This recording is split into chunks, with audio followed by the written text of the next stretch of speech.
Tama. Selamat datang di channel Everything Boring. Apa kabar kalian hari ini? Semoga selalu baik ya. Kali ini kita akan mereview One Piece chapter 1055 yang mengusung judul Era Baru. Color spread minggu ini adalah poster One Piece film Red. Chapter dimulai di ibu kota bunga. Nami, Tama, dan Zeus sedang makan dan menikmati pesta. Di luar kota, Momonosuke dikalahkan oleh Ryokugyu.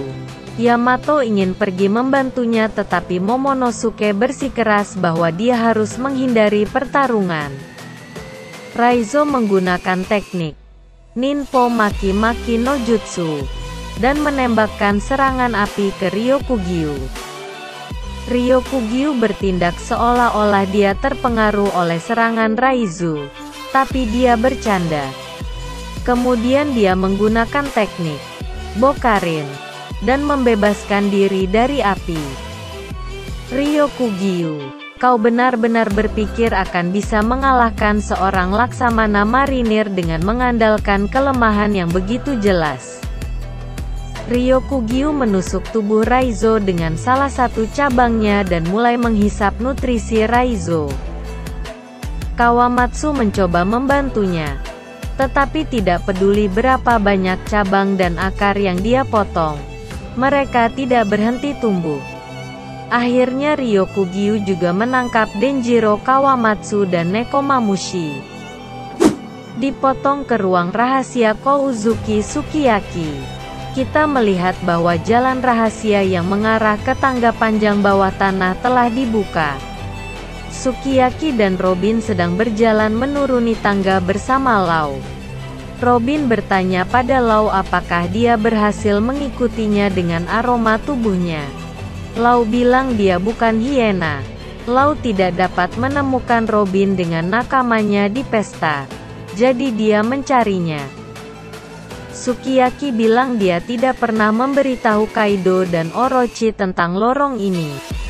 Tapi karena salah satu anggota penting dari Beast Pirates yaitu Jack adalah seorang Gyojin, tidak butuh waktu lama bagi mereka untuk menemukan poneglyph tersebut. Robin bertanya mengapa Gyojin bisa menemukannya. Sukiyaki mengatakan kepadanya bahwa lebih baik mereka melihat sendiri.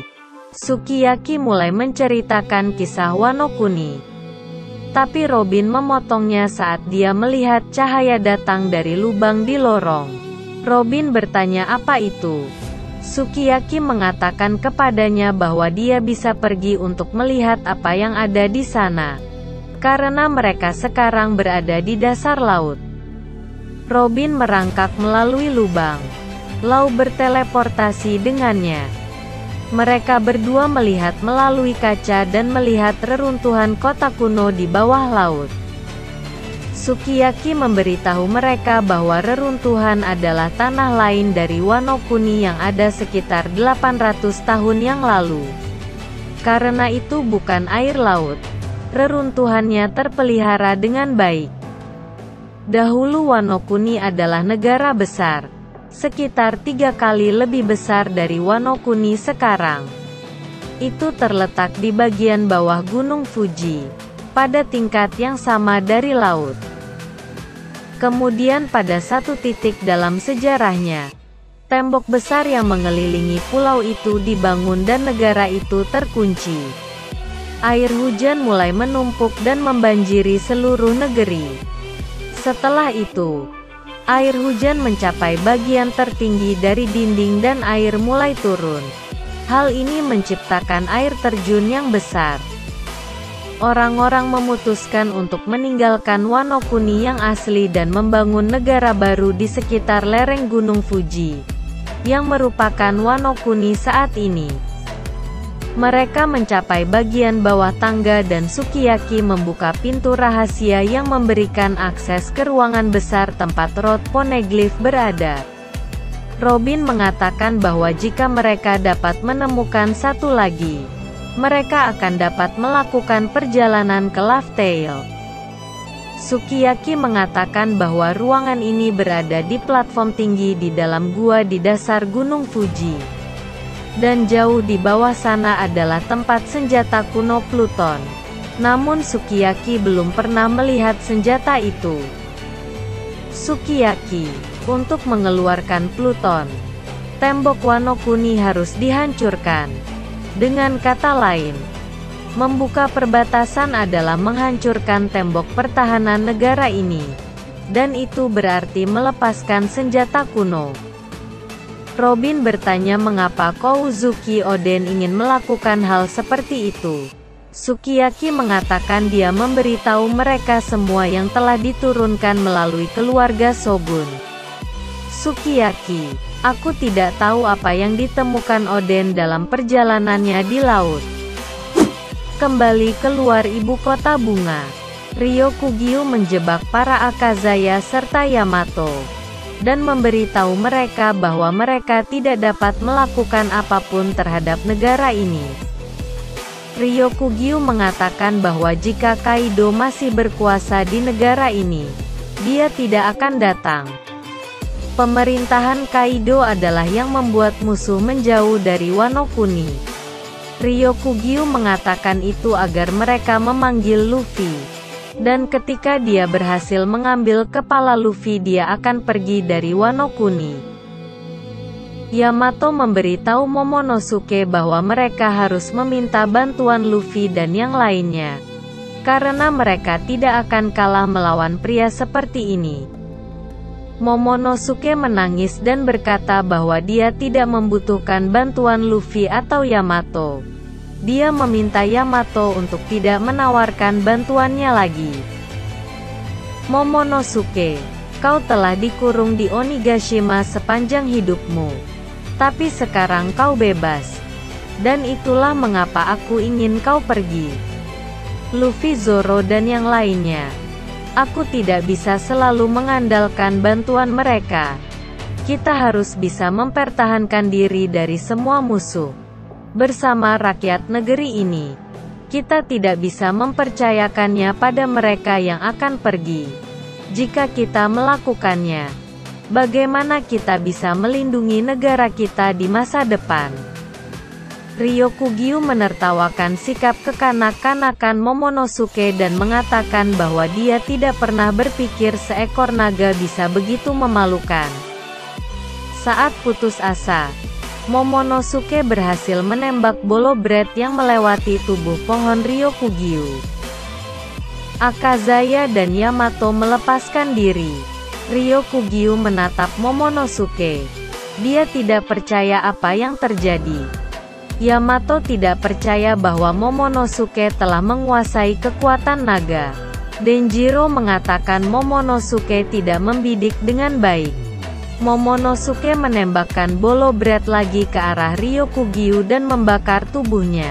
Namun, tanaman kecil tumbuh di belakang tubuh Ryokugyu yang terbakar dan Ryokugyu tumbuh lagi dari tanaman kecil itu. Ryokugyu, jika itu permainan yang ingin kamu mainkan, baiklah. Aku akan menusukmu dari mulut sampai ke ekor. Tiba-tiba, kilat hitam terlihat di kejauhan. Ryokugyu merasa ada sesuatu yang melumpuhkannya dan dia berteriak kesakitan. Ryokugyu, tunggu, itu haki penakluk. Siapa kau? Apa? Bajak laut rambut merah. Dan mereka sedekat ini. Kapal bajak laut rambut merah masih berada di laut dekat Wano Kuni. Sangs, aku tidak akan mengatakan kau pengecut. Tapi seorang marinir menargetkan daun baru yang baru saja mengubah sejarah bajak laut. Aku pikir itu mengecewakan. Seperti yang dikatakan Sangs, kita bisa melihat beberapa kenangannya bersama Luffy ketika Luffy melukai wajahnya. Momonosuke saat kecil bersama Oden. Hiyori saat dia lahir. Dan kita juga melihat siluet yang tampaknya adalah Uta, karakter dari One Piece film Red yang merupakan putri Sang. Kemudian kita melihat panel Sangs dari dekat. Dia terlihat sangat marah. Sangs, apakah kau begitu takut dengan era baru yang akan datang? Ryokugyu kembali ke bentuk normalnya dan mengatakan dia tidak berniat melawan Shanks dan krunya. Setidaknya tidak sekarang. Dia akhirnya memutuskan untuk pergi. Yamato Momonosuke dan para Akazaya merayakan kepergian Ryokugyu. Momonosuke menangis dengan gembira. Di Flower Capital kita melihat Brook, Usopp, Chopper, dan Franky masih satu party dengan Hiyori dan Toko. Di luar kota kita melihat Luffy sedang duduk di tanah bersama Zoro, Sanji, dan Jinbe. Luffy, dia pergi. Ahahaha. Sanji, sepertinya mereka tidak membutuhkan bantuan kita. Zoro, Momo, aku terkesan. Jinbe, tapi haki itu sangat mengesankan. Luffy, aku tahu. Siapa itu? Di akhir chapter, Luffy tersenyum saat melihat kapal bajak laut rambut merah bergerak menjauh dari Laut Wano Kuni. Luffy, entah kenapa, wajah yang familiar muncul di pikiranku. Demikian review One Piece chapter 1055 yang sangat mengesankan ini. Bagaimana menurut kalian tentang chapter kali ini?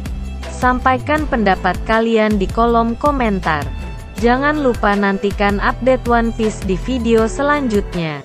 Dan terima kasih.